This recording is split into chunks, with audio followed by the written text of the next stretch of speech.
Hi, I'm Dr. Jackie Sewell, a counselling psychologist. Thank you for joining me today.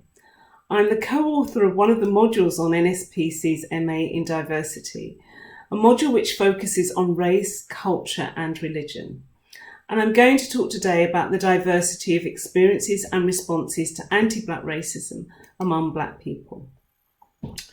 When I was asked to contribute to the Masters in Diversity, I began to reflect on what my experience was of what I'm going to call the diversity industry. And the first thought that came to my mind is a feeling that the diversity industry appears to have a problem with diversity. So what do I mean by that? Well, for example, it's only been recently that the term BAME has been challenged because of how it lumps people from such a wide variety of ethnicities, cultures, and identities together as if they all shared the same experience. Unfortunately, this categorization appears to have been replaced by another rather nebulous label, people of colour, which to my mind appears to do exactly the same thing. But what I want to talk about today is specifically the way in which I feel the experience of Black people in the face of anti-Black racism has been homogenised, and how a narrative has been constructed that holds that the experience of anti-Black racism leaves Black people, or all Black people, traumatised, and that this trauma is profound, lifelong, and even intergenerational, leading to psychological disturbances such as lifelong self-hatred. It is not to say that racism doesn't impact on individuals, of course it does, and that the particular circumstances of this impact may cause trauma and psychological harm. But as with the experience of any phenomenon by human beings, its impact will be experienced differently. And as such, I would like for the narrative that Black people respond to anti-Black racism differently, and for a variety of different reasons, to be the dominant narrative. The roots of this focus on the so-called inevitable lifelong trauma of anti-Black racism thesis can be traced to the American research by Cardiner and Oversee and Clark and Clark, who focused on the impact of racism on the psychological functioning of Black children in America in the 1940s and 1950s. These experiments concluded that the experience of racism led to trauma and self-hatred. And with the work of Cardiner and Oversee in particular, this trauma could be carried forward into adulthood as racism left what they described as a lifelong mark of oppression, leading to lifelong self-hatred and other poor psychological health and life outcomes. However, it should be remembered that this early research was based on the experience of Black children in a racially segregated America. Segregation was enshrined in law in the southern states following the end of slavery. However, in the Caribbean, which is my heritage, the end of slavery did not result in this apartheid. Most of the descendants of slaves in these islands were Black and formed the majority of the population in their respective countries. So while Black people from the Caribbean heritage shared similar experiences with their Black American cousins, with regard to being descendants of slaves from the Atlantic slave trade, their subsequent experience post-slavery differed in this significant way. Those in the Caribbean were by and large not routinely subjected to anti-Black racism in their daily lives. And this goes some way to explain why, when the Windrush generation, mainly from Jamaica, came to the UK, they were genuinely shocked by the hostility, racism and discrimination towards them because they were Black. I'll say a little bit more about this in a minute.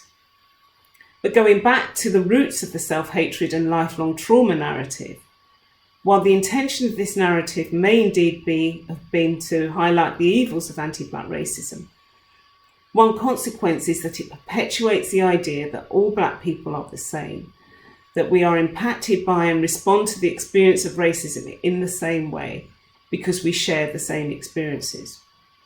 There is also a sense that this is the most significant experience that Black people face, and that other experiences, good and bad, are somehow not as profound. Ironically, this position perpetuates the very thing that the diversity industry states it aims to challenge. It creates a stereotypical black person. A stereotype that sees all black people, unlike the rest of humanity, trapped forever by how they may be positioned by others in the world, and without any agency to create a meaningful life from their own individual subjective experiences in the world. As a black woman born in the UK of Jamaican parents of the Windrush generation, I grew up in the 1960s and 1970s. Those were my formative years.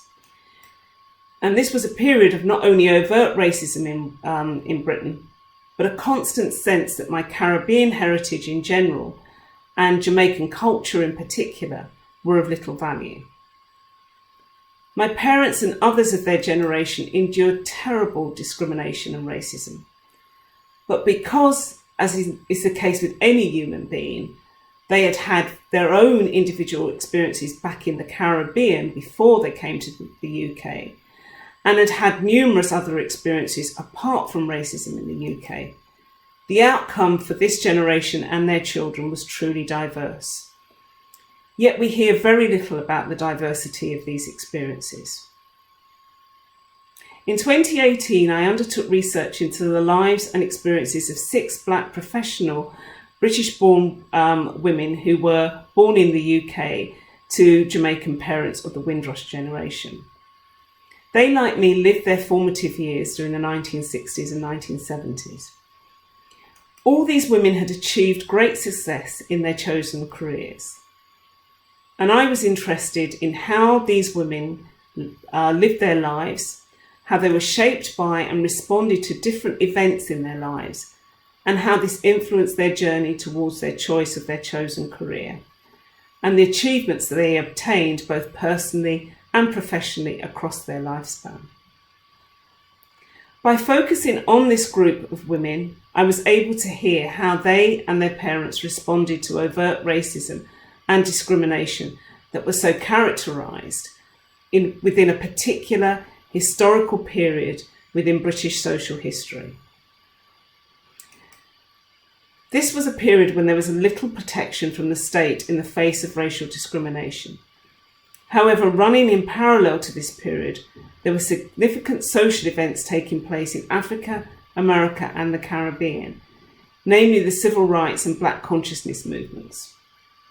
In Jamaica, independence from colonial Britain in 1962 brought with it the rise in their own reconstruction and rediscovery of black history. And through the work of Jamaican philosophers such as Marcus Garvey, there was a resurgence in the Rastafari religion across the island. The subsequent political, social and cultural changes in Jamaica went on to influence the Jamaican diaspora in the UK at this time, as they began to reassert their Jamaicanness in the face of rejection in the UK. But it was arguably the roots reggae music, or more specifically the lyrics contained within this music, which provided both a medium and a vehicle for Garveyite and Rastafarian ideas about black struggle, resistance, resilience, value and black pride, that was to significantly influence the children of the Windrush generation in the face of their experience of anti-black racism in the UK.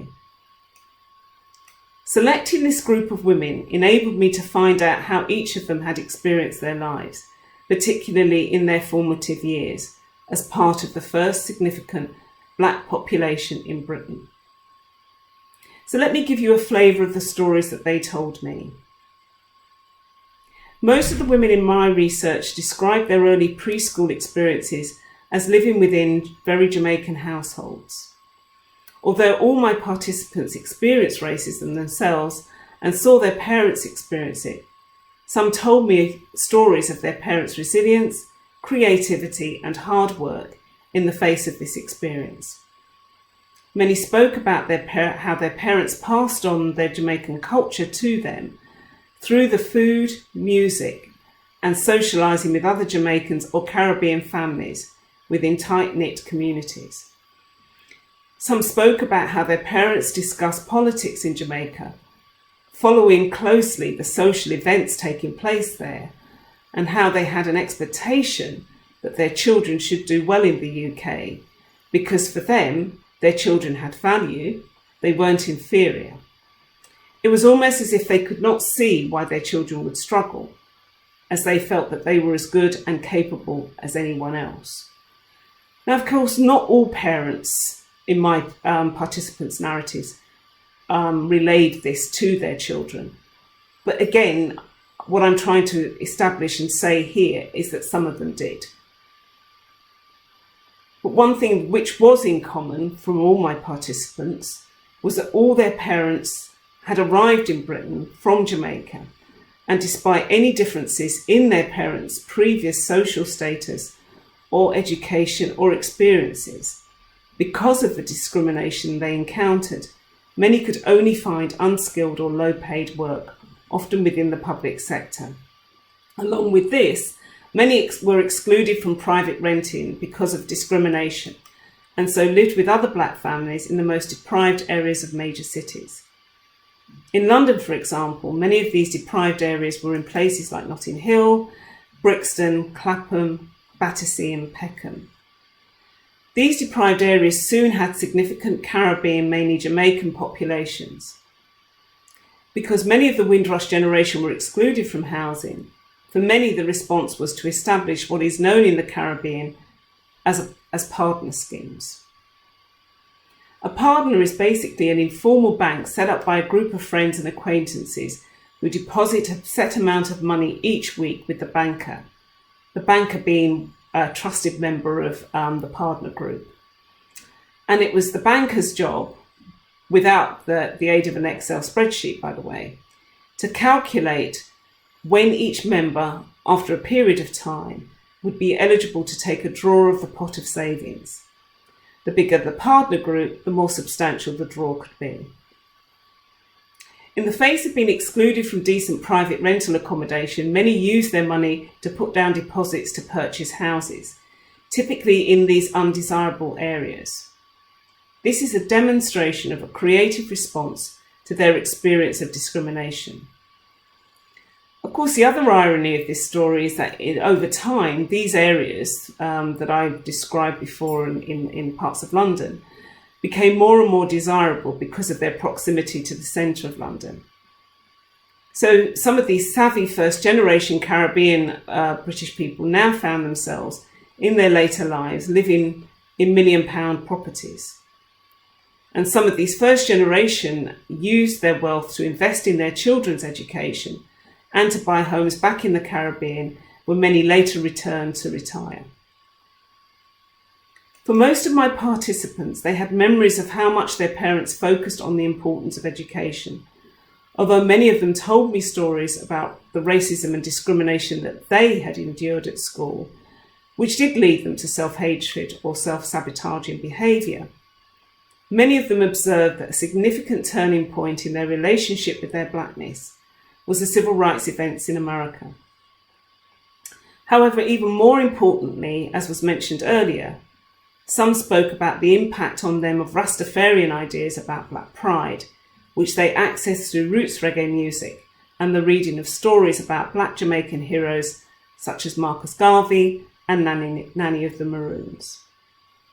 Some, but again not all of my participants, spoke about how these social events galvanised them and led many of them to succeed in education and to go on to elite universities, including Oxbridge, and forge successful careers for themselves. Again, to remind you, I'm talking about the 1970s and 1980s here. Some spoke about how they drew on their experiences of poor expectations and racism at school to encourage them to set up or join supplementary schools, which were effectively schools set up by people from my generation and our parents' generation to develop younger black children who may have found school very difficult. And these schools, some of my participants described how they engaged with passing on Caribbean culture as well as supporting and encouraging young black pupils to aim for academic success. For others who were also successful in education or careers, what drove them were different reasons. Some, it was a fear of being seen as the stereotypical failing black person, or as a result of complex personal and familial factors.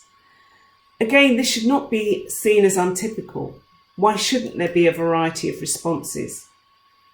The stories that these women told me covered the whole spectrum of human experiences.